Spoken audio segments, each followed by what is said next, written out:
अस्सलामुअलैकुम, क्या हाल है? खैरियत से हैं? यहाँ यूएसए के अंदर आम लोगों की क्या मसाइल हैं या जो मिडिल क्लास फैमिलीज हैं उनको किन मसाइल का सामना करना पड़ता है, या आजकल के दौर के अंदर कौन कौन सी मुश्किलात हैं जो मिडिल क्लास फैमिलीज या आम लोग जो हैं वो फेस कर रहे हैं। क्योंकि इलेक्शन का टाइम है, इलेक्शन के हवाले से गहमा गहमी है, अर्ली वोटिंग चल रही है और अभी कुछ दिनों बाद फिर इलेक्शन डे होगा 5 नवंबर 2024 को। तो इलेक्शन का माहौल उरूज पे है, ये आप कह सकते हैं। और यहाँ पे दो मेन पार्टीज हैं, डेमोक्रेटिक पार्टी और रिपब्लिकन पार्टी। तो वो इलेक्शन के अंदर, इलेक्शन की अपनी कैंपेन के अंदर डिफरेंट इश्यूज के ऊपर बात करते हैं, डिफरेंट पॉलिसी मैटर्स के ऊपर बात करते हैं, डिफरेंट इश्यूज के ऊपर अपने इंस्टांसेस जो है वो लोगों के साथ शेयर कर रहे हैं। उसमें से काफी सारी चीजें ऐसी होती हैं जो एक दूसरे के अगेंस्ट पे हो रही होती हैं, लेकिन बहुत सारी चीजें जो पॉलिसी मैटर्स हैं, डिफरेंट इश्यूज हैं, उसके हवाले से बात हो रही होती है। और उसमें जो आम लोगों के मसाइल हैं या जो सोशल इश्यूज हैं उसके हवाले से भी बात हो रही होती है। तो इस वीडियो के अंदर बात करने की कोशिश करूंगा कि यहाँ पे जो मिडिल क्लास फैमिलीज हैं यूएसए के अंदर, उनके क्या मसाइल हैं या उनकी क्या प्रेफरेंसेस हैं, या ओवरऑल जो सोशल इश्यूज मुझे नजर आते हैं या जो मैंने ऑब्जर्व किए हैं उससे हमें क्या चीजें समझ में आती हैं और क्या चीजें देखने को मिलती हैं। आम लोगों के या मिडिल क्लास फैमिलीज के किस तरह के मसाइल हैं या उनके कंसर्न्स क्या हैं, तो इस वीडियो के अंदर उस हवाले से बात करेंगे। तो अगर आप इंटरेस्टेड हैं तो वीडियो को एंड तक देखिएगा।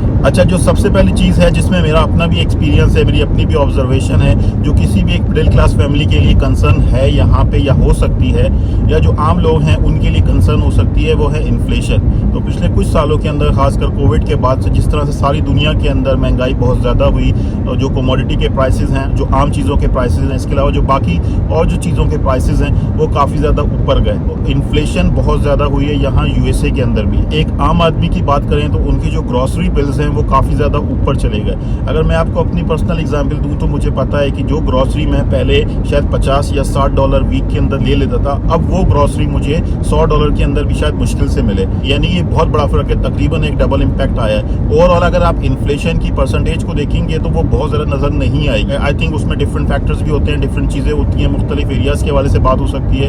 पूरे मुल्क की जो है वो एक एग्रीगेट या एक एवरेज इन्फ्लेशन का रेट हो सकता है, आई थिंक वो 5-6% है या इसके अराउंड है। लेकिन अगर हम प्रैक्टिकल बात करते हैं, रियलिटी में बात करते हैं, जब हम जाके वॉलमार्ट से या किसी और ग्रॉसरी स्टोर से चीज़ें परचेज करते हैं तो वो चीज़ें बहुत ज़्यादा महंगी हो गई हैं कंपैरेटिवली पिछले 2-3 सालों के अंदर या 3-4 सालों के अंदर। तो इन्फ्लेशन बहुत ज़्यादा हुई है, जिसकी वजह से आम लोगों को काफ़ी ज़्यादा इम्पैक्ट पड़ा है और उनके ग्रॉसरी के बिल्स, उनके फ्यूल की जो कॉस्ट है वो बहुत ज़्यादा ऊपर चली गई है। तो जो फ्यूल हमें $2 पर गैलन से कम मिलता था 3-4 साल पहले, अब वो हमें $3 के आसपास या उससे थोड़ा नीचे मिलता है। और कुछ अरसा पहले तो जब ये कोविड के बाद का टाइम था तो ये $4 पर गैलन से भी ऊपर था। तो यू कैन इमेजिन, जो फ्यूल या जो गैस या जो पेट्रोल, जो भी आप इसको कह लें, जो हमें $2 पर गैलन से भी कम की मिलती थी 3-4 साल पहले, 4-5 साल पहले, वो कोविड के दौरान या कोविड के फौरन बाद $4 पर गैलन से भी ऊपर चली गई।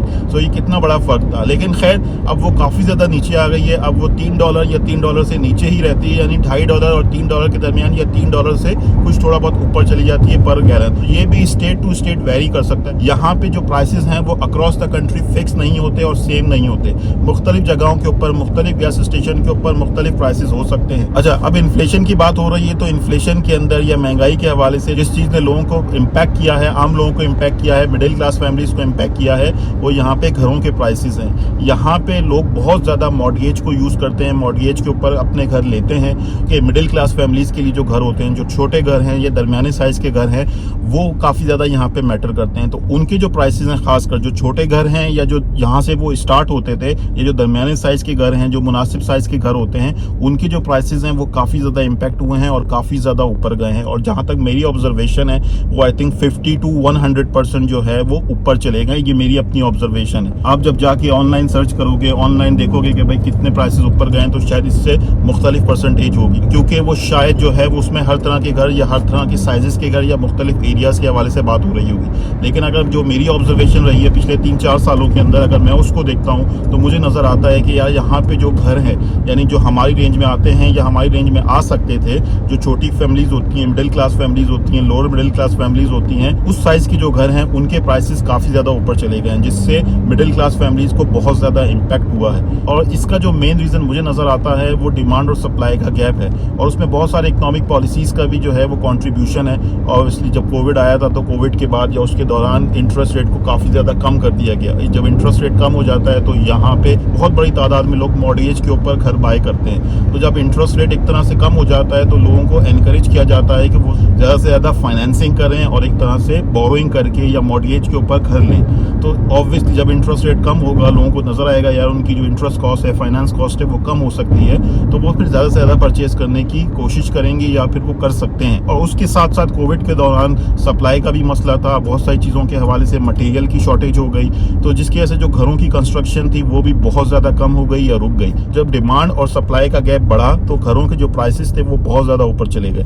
अच्छा, यहाँ पे जो एक और चीज़, एक और बड़ा मसला मुझे नज़र आता है जो किसी एक मिडिल क्लास फैमिली के लिए कंसर्न है या हो सकता है, वो यहाँ पे हेल्थ केयर की कॉस्ट है, मेडिकल की कॉस्ट है।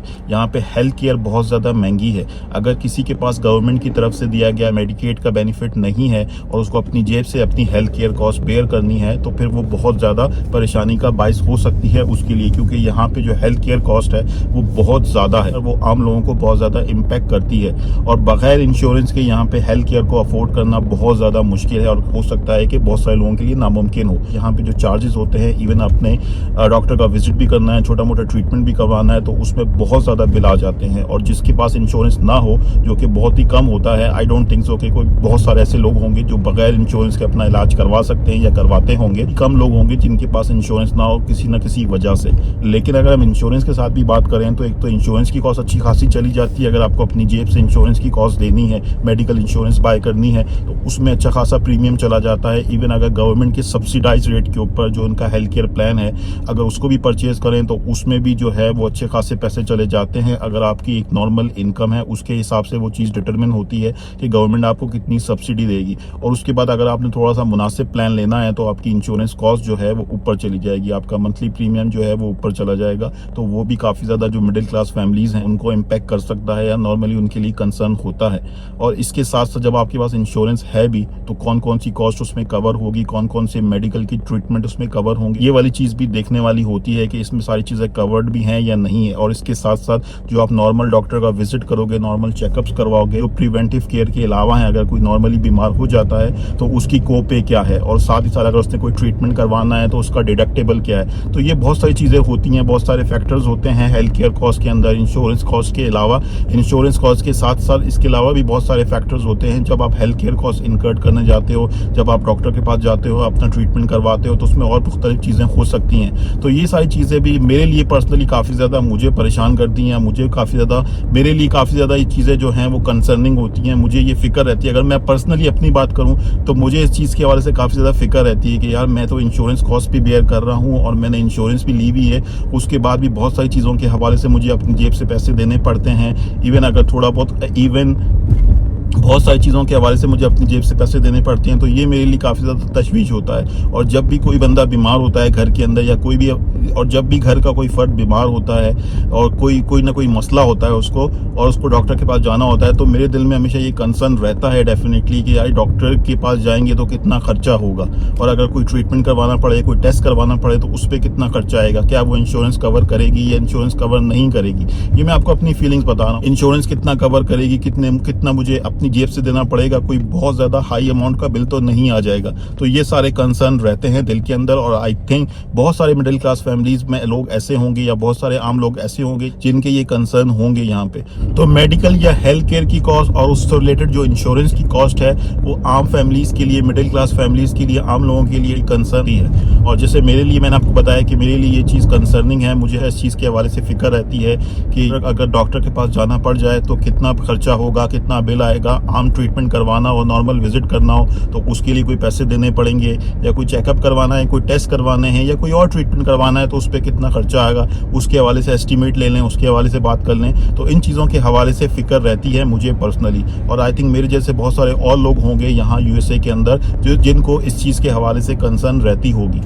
अच्छा, इसके अलावा एक और चीज़ जो देखने को मिलती है यहाँ पे, या मेरी अपनी पर्सनल ऑब्जर्वेशन है, या यहाँ पे जो लोग भी रहते हैं, खासकर मुसलमान कम्युनिटी यहाँ पे रहती है, अगर वो थोड़ा सा गौर करें, पिछले 4-5 सालों के अंदर, 3-4 सालों के अंदर देखें तो कुछ चीज़ें ऐसी हुई हैं जो शायद पहले बहुत बड़े लेवल के ऊपर एक्सेप्टेबल नहीं होती थी, और अब वो चीज़ें नॉर्मलाइज हो गई हैं। मैं बात कर रहा हूँ, ये होमोसेक्सुअलिटी की बात करें, बाइसेक्सुअलिटी की बात करें, ये जो LGBTQ+ है ना, इसके हवाले से बात कर रहा हूँ। तो ये चीज़ें शायद पहले बहुत ज़्यादा नॉर्मल नॉर्मल नहीं थी यहाँ पे और बहुत ज़्यादा ऑड समझी जाती थी, लेकिन पिछले कुछ अरसे के अंदर इन चीज़ों को नॉर्मलाइज कर दिया गया है और ख़ासकर एज अ मुस्लिम हमारे लिए ये बहुत ज़्यादा कंसर्निंग है, क्योंकि हमारे बच्चों के ऊपर इसके काफ़ी ज़्यादा बुरे असरात पड़ सकते हैं। खासकर जो यंग जनरेशन है, खासकर जो अभी टीनेजर बच्चे हैं जो अभी स्कूलों में जा रहे हैं, हाई स्कूलों में जा रहे हैं, उनके वालिदैन के लिए ये काफ़ी ज़्यादा कंसर्निंग है, खासकर मुसलमान पेरेंट्स के लिए। तो इस चीज़ के हवाले से काफ़ी ज़्यादा चीज़ें मुख्तलिफ हुई हैं, काफ़ी ज़्यादा चीज़ों को नॉर्मलाइज कर दिया गया है और ऐसा नज़र आता है कि इन चीज़ों के हवाले से जो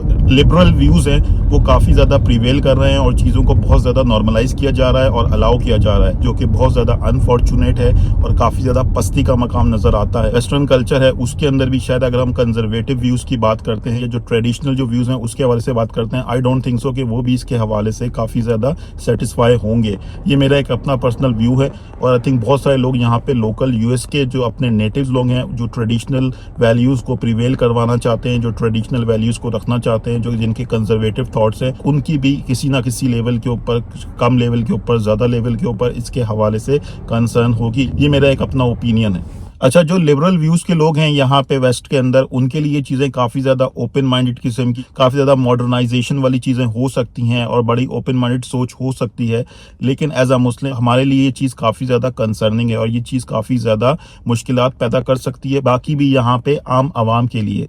और ये चीज़ मेरे हिसाब से जहालत और पस्ती का मुकाम है, ये कोई ओपन माइंडेड नहीं है। मतलब ये एक अजीब सा एक सिस्टम है और ये अजीब सी एक चीज़ हो रही है, नेचर के खिलाफ सारी चीज़ें हैं, अल्लाह के कवानीन के खिलाफ चीज़ें हैं, तो वो किस तरह से वो चीज़ सही हो सकती है। लेकिन आई डोंट थिंक सो कि नॉन मुस्लिम्स को ये बात किस हद तक समझ में आएगी और खासकर जो लिबरल व्यूज़ के लोग हैं यहाँ, उनको ये चीज़ किस तरह से समझ में आएगी।